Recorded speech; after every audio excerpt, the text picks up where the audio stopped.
commencer notre cours. Alors, sur cette partie-là,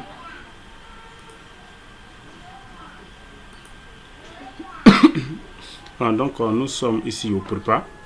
C'est notre première séance. Alors, nous allons commencer avec un sujet pour les élèves de D, ainsi que pour les élèves de la série A.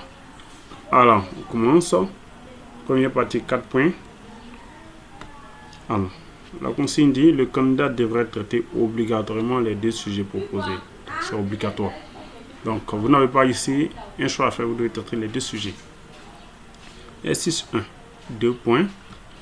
Relie chaque citation à son auteur. Donc, ici, on a 4 citations qu'on demande de pouvoir relier à son auteur. Alors, donc, on va faire ça ensemble. Alors, on dit savoir, c'est savoir qu'on sait. Alors, qui est l'auteur de cette citation? Alors, on a Aristote, on a Spinoza et on a Alain et enfin Jean-Jacques Rousseau. Alors, donc, qui a dit savoir? C'est savoir qu'on sait. Alors, lui qui l'a dit ça, c'est Alain. Ok? Donc, vous reliez comme ça. Ok? 2. Mais la deuxième citation, on dit il n'y a point de liberté sans loi. Alors sachez que quand on parle de loi, la plupart de celui qui a écrit beaucoup sur les lois s'appelle Jean-Jacques Rousseau. Donc cette citation-là émane de lui. Voilà.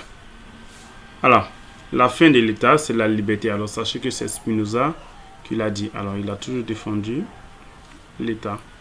Et enfin, l'homme est un animal politique. Cette citation vient de Aristote. Donc, voici comment vous devez relier ces citations et les auteurs. Alors, on passe à l'exercice numéro 2. On dit de répondre par vrai ou faux devant les définitions suivantes. En te servant des chiffres, par exemple, on a 5 vrais. Alors, 1. La société se présente comme l'ensemble des infrastructures économiques d'un État. Ok, alors ici, la société, ici on nous demande si ça se présente comme les infrastructures économiques de l'État. Alors, c'est faux. Ok, donc 1, vous mettez 1 F. Ok, 1 F. 1 F, parce que c'est faux. Voilà. Alors, la société, c'est pas seulement que des infrastructures économiques. Ok, voilà, la société s'englobe toutes choses. Alors, les institutions, ok. Voilà. Donc, 2. La société regorge l'ensemble des hommes sur un territoire donné. Très bien. Alors, ça, c'est vrai. La deuxième proposition, c'est vrai. Donc, on mettez 2 V. 3. L'État est une organisation politico-juridique chargée de gérer les hommes. C'est vrai aussi. Alors, on met V. 4. La justice, c'est ce à quoi j'ai droit. Donc ici, on dit la justice, c'est ce à quoi j'ai droit. Alors, ici, sachez que c'est faux.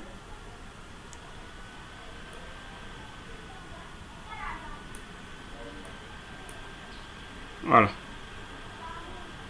Donc, voici un peu comment traiter ce sujet-là. Ok. Voilà. Donc, vous avez la correction ici. Ok. Alors, toute cette correction-là, je vais vous donner ça en description. Ok. Quand vous regardez la vidéo, après vous cliquez sur la description, le lien de tous les sujets vous serez donné. Alors, nous allons faire aujourd'hui l'exercice 1. On va plus insister sur la deuxième partie du sujet 1. Alors, on dit, pendant la préparation du baccalauréat blanc, tes camarades de classe te proposent le sujet suivant. Autrui est-il absolument mon ennemi? Alors, donc, si on demande si autrui est ton ennemi. Alors, donc, ici, on dit, résout le problème que pose ce sujet dans une production argumentée. Donc, alors, ici, pour pouvoir traiter ce sujet, on va faire ce qu'on appelle l'étude parcellaire. On va définir les mots-clés. Ok? Alors, ici, pour pouvoir comprendre ce sujet, les mots qu'on va définir, on a autrui. On peut définir est-il seulement, pas obligatoire. On peut savoir ça. Et puis il y a mon ennemi ou bien ennemi. Alors voici ces deux mots-là qui vont nous permettre de pouvoir comprendre notre sujet. Alors donc, c'est ce qu'on va faire tout à l'heure. Donc on va passer dans la deuxième partie. Alors donc, autrui est-il mon ennemi? On va définir, on va faire la définition des expressions et les termes essentiels. Donc autrui, on va d'abord définir autrui. Alors autrui c'est quoi? Alors autrui c'est mon semblable. Ok?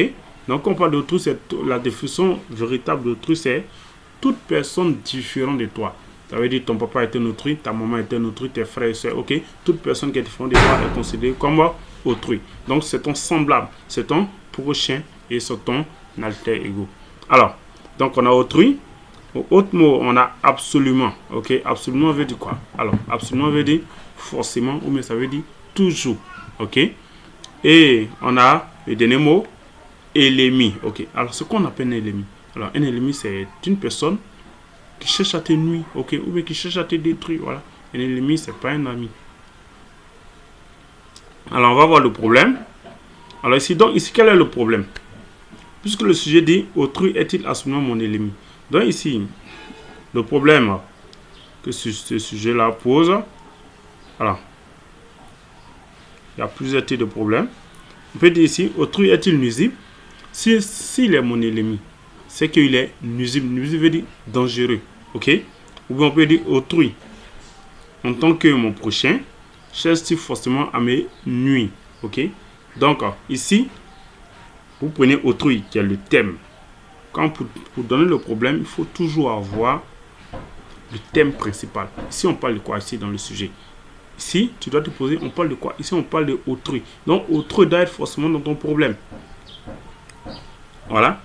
Donc, maintenant, le sujet dit autrui est-il mon ennemi? Alors, c'est quoi on appelle? Donc, ici, on veut savoir le sujet, on veut savoir si autrui est toujours quelqu'un qui cherche à me nuire, ou quelqu'un qui cherche à me détruire.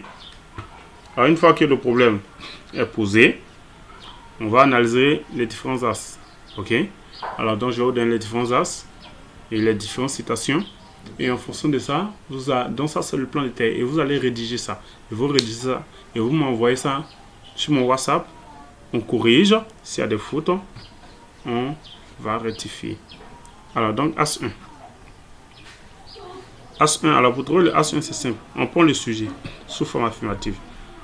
On prend le sujet sous forme affirmative pour trouver notre As 1. Le sujet dit quoi? Le sujet dit autrui est-il absolument mon ennemi?